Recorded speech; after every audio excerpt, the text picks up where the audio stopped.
Hey guys, this is Steliefte with Close.io. I want to talk about applying knowledge correctly in sales. And what I mean by knowledge specifically is knowledge about influence, communication, and psychology. So people that are in sales typically are constantly working on their craft, constantly reading, studying, taking part in workshops and seminars and webinars to try to improve their knowledge of the world, improve their knowledge about influence, about communication, about psychology, so they're becoming more and more effective in the art of sales and in the art of influencing prospects and buyers.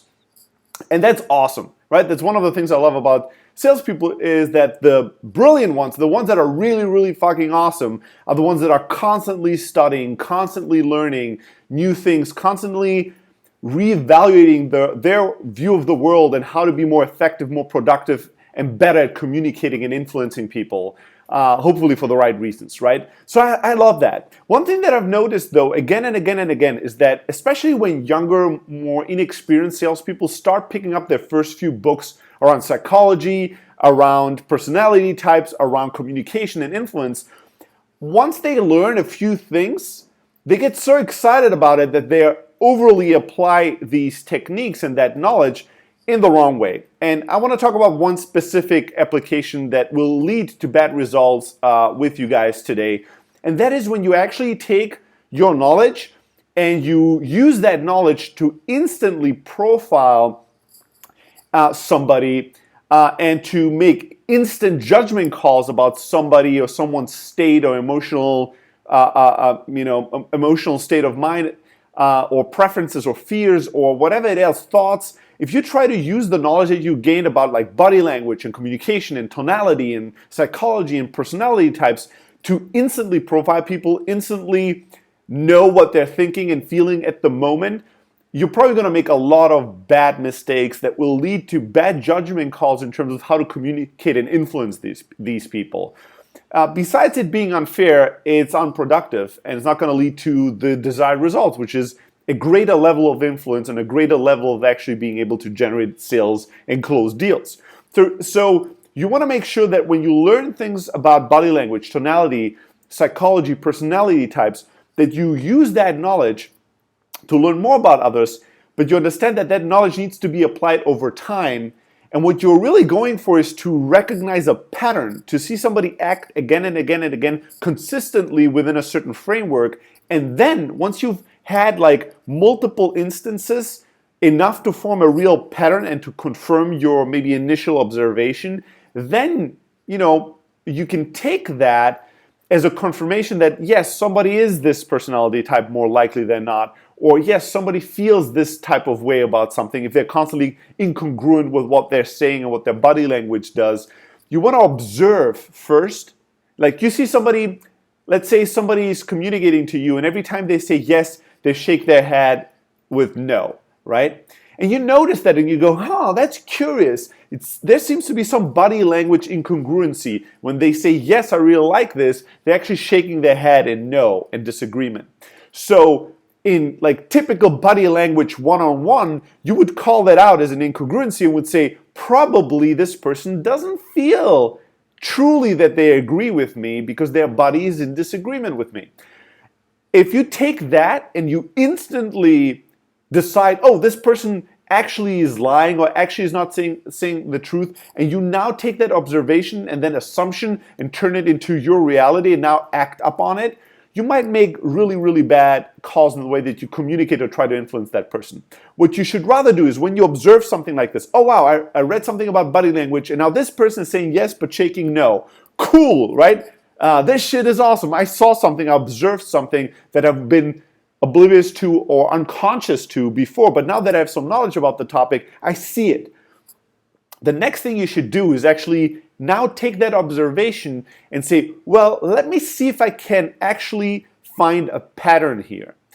And now what you're trying to do is you would want to observe if this person is always shaking no to everything they're saying yes, or shaking their head every time they are particularly maybe excited or emotional. Yes, it might be that they're in disagreement, but it might be that it's something else. You want to see if they consistently do that at very certain points, or if they do it in multiple different times in different contexts so that it might point you to something completely different, right? It might be that they actually, in that moment, didn't mean yes when they said yes, but it also might just be a personality type. It might be that they had that they have some kind of problem with their neck and they used to whatever, like shaking their head to lots of things. It's just kind of the way their personality flows. So you really want to observe, is this something that happens in an isolated case? Does it happen every time we bring up a certain subject? Right? If you bring up the same subject 3 or 4 times and they only and always act that way with that subject, yes, then you have a pattern, and then it's very likely that you actually observed something and now you can make a judgment call and change the way you interact with that person about this topic. But if they actually shake their head at multiple times during multiple topics in multiple settings, then you might want to observe and investigate a little further before you make a final judgment call. I had this happen to me once myself. I gave a seminar, and it was a full packed room, and in the front row there was a guy, and that person was sitting like this the entire time. Like, it was like crossed legs, crossed arms, kind of really shrunk inside himself. And body language 101, if you read any kind of any kind of Joe Schmo body language book, one of the first things you're going to learn is if people cross their legs or cross their arms, they're close to your ideas, or they're close to what you're saying, or they're in disagreement. The body says, I'm closing, I'm defending myself against these ideas or communication, whatever is presented to me. So I observed that and I was like, wow, this person really hates my talk. Really, this person dislikes what I'm talking about. Obviously, he's in physical pain almost, like his facial expression, everything was saying no to what I was saying. And it got me a little off rhythm at first, and then eventually I decided to make peace with it. And in my own internal dialogue, I went, you know what, okay, this person doesn't like it, but everybody else seems to be enjoying it, so I'm just going to ignore this person for a moment. And the funniest thing that happened was, at the end of the talk, when everybody stood up and, some people came to talk to me and some people went over to the station to get whatever, they had some desserts and some drinks. When that person stood up, you could see that he had a massive stain. He probably, I don't know if it was coffee or something that he drank or ate, fell on his lap and made a huge mark. And he probably was just embarrassed about it and was sitting like this the entire time because he didn't want me to look at this massive brown, stain on his shirt and pants.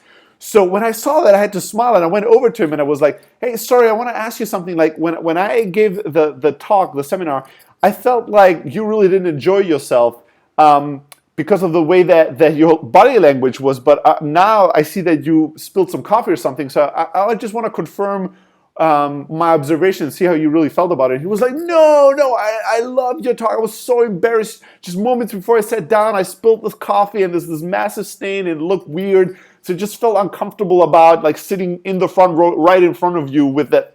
I don't know. So it probably was just that, but I loved it. And we started a conversation. It was a brilliant talk. We became friends. And what I want to say is that, I could have easily made some judgment calls about him, which I did, which were completely wrong.